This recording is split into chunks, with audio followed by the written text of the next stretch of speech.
Amerika Serikat baru saja mencegat kapal baru dari armada paralel Iran dan semakin memperketat tekanan terhadap Teheran di titik paling sensitif dari krisis ini, yaitu pendapatan minyak. Aksi tersebut terjadi di Laut Arab di tengah blokade brutal Amerika terhadap pelabuhan-pelabuhan Iran, dan pada hari Selasa, 28 April 2026, pesan dari Washington menjadi sangat jelas. Iran bisa mengancam Selat Hormuz, bisa mencoba mengulur waktu, dan bisa mencari mediator.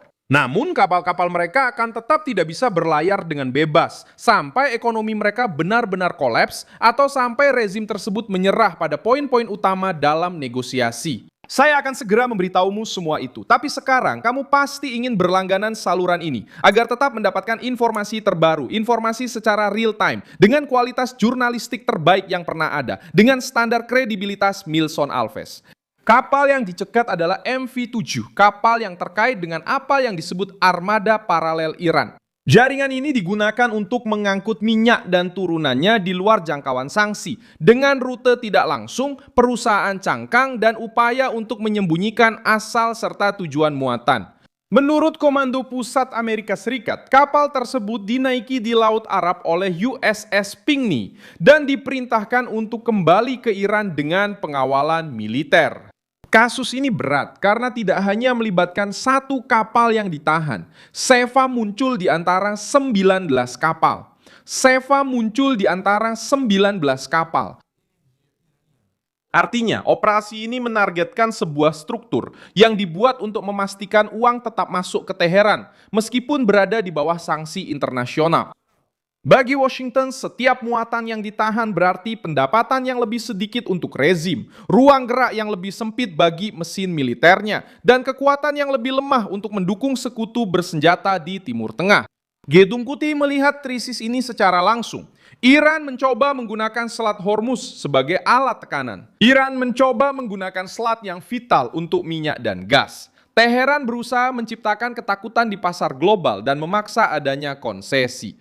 Namun, respons Amerika adalah membalikkan keadaan. Jika rezim Iran mencoba mencekik perdagangan dunia, Amerika Serikat menargetkan armada yang membantu Teheran menjual minyak dan menjaga ekonominya tetap berjalan. Sejak dimulainya blokade terhadap pelabuhan-pelabuhan Iran, 38 kapal dengan tujuan atau asal dari Iran telah dialihkan menurut data yang dikutip dalam berita Amerika. Ini berarti muatan tertunda. Minyak dikembalikan, kontrak terancam, dan para pembeli didesak untuk mencari sumber lain. Bagi sebuah ekonomi yang bergantung pada energi, tekanan seperti ini bukanlah simbolis. Ini langsung memukul kas rezim. Pada saat yang sama, Teheran mencoba menawarkan jalan keluar yang menguntungkan.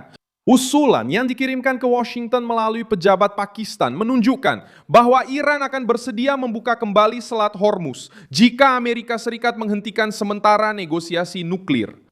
Bagi rezim, itu akan menjadi kelegaan besar. Blokade akan melemah, sebagian perdagangan akan mulai berjalan kembali, dan program nuklir tidak lagi menjadi pusat tekanan. Tapi inilah tepatnya poin yang tidak bisa diterima oleh Trump. Presiden Amerika itu sudah menegaskan bahwa Iran tidak boleh memiliki senjata nuklir. Bagi Gedung Putih, sebuah kesepakatan yang membuka kembali Selat Hormuz tanpa membahas isu nuklir tidak menyelesaikan krisis, hanya memberi waktu bagi Teheran. Washington ingin rezim tersebut menerima negosiasi dan membahas inti permasalahan tanpa mencoba memisahkan blokade maritim dari ancaman nuklir. Trump juga membatalkan putaran kedua pembicaraan yang seharusnya berlangsung di Pakistan. Keputusan ini menunjukkan bahwa Amerika Serikat tidak ingin terlibat dalam negosiasi yang dilakukan di bawah tekanan Iran. Pernyataan Presiden pun tegas. Amerika Serikat memegang semua kendali, dan Teheran tahu apa yang harus ada dalam setiap kesepakatan. Dengan kata lain, rezim tersebut bisa mencari dialog, tapi tidak bisa memilih topik mana yang dikeluarkan dari pembahasan. Pencegatan terhadap Sevan menunjukkan bahwa tekanan tidak hanya ada pada retorika.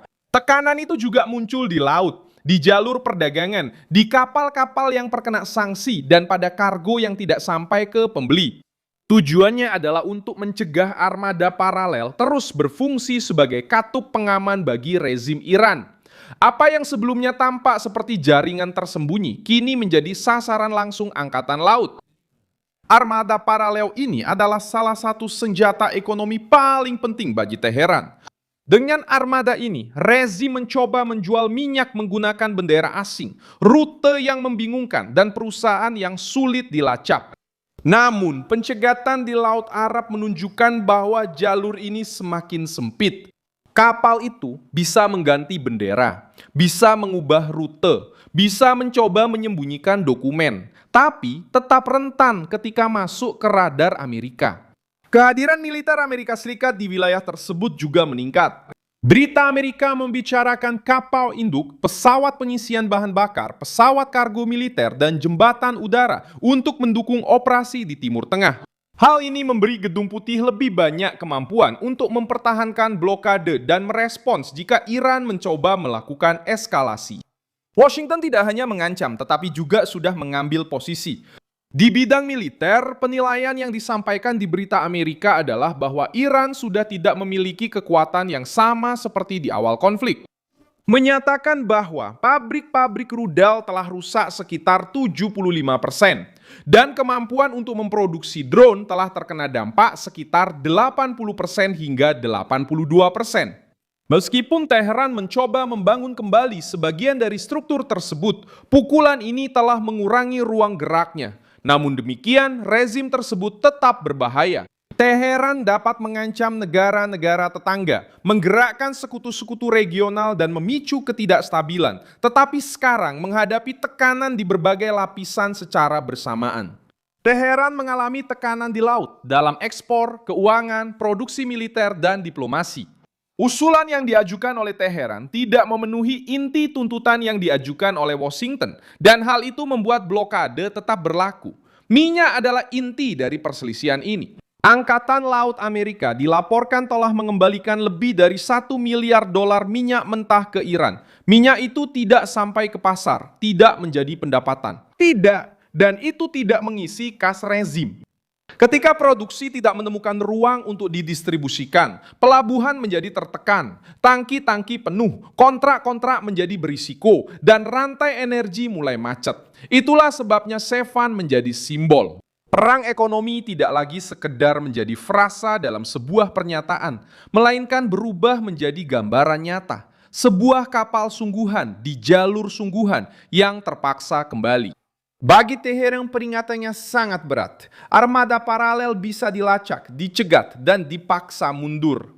Dan setiap kemunduran mengurangi kepercayaan para pembeli yang masih mencoba bernegosiasi dengan Iran melalui jalur tersembunyi. Usulan Iran juga menunjukkan kelemahan rezim tersebut. Teheran menginginkan pelonggaran di laut, tetapi tidak mau mengalah pada isu nuklir. Ingin membuka kembali Selat Hormuz, tetapi berusaha menghindari tuntutan yang membuat Washington memperketat sikapnya.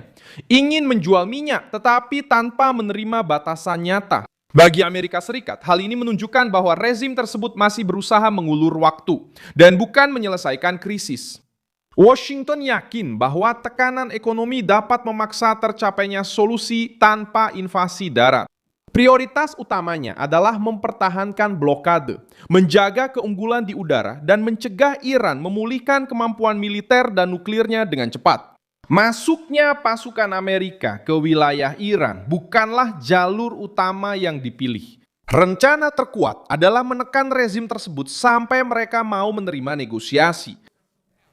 Meskipun begitu, pusat kebuntuan tetap berada di Teheran. Rezim Iranlah yang mencoba menggunakan jalur vital sebagai alat pemerasan.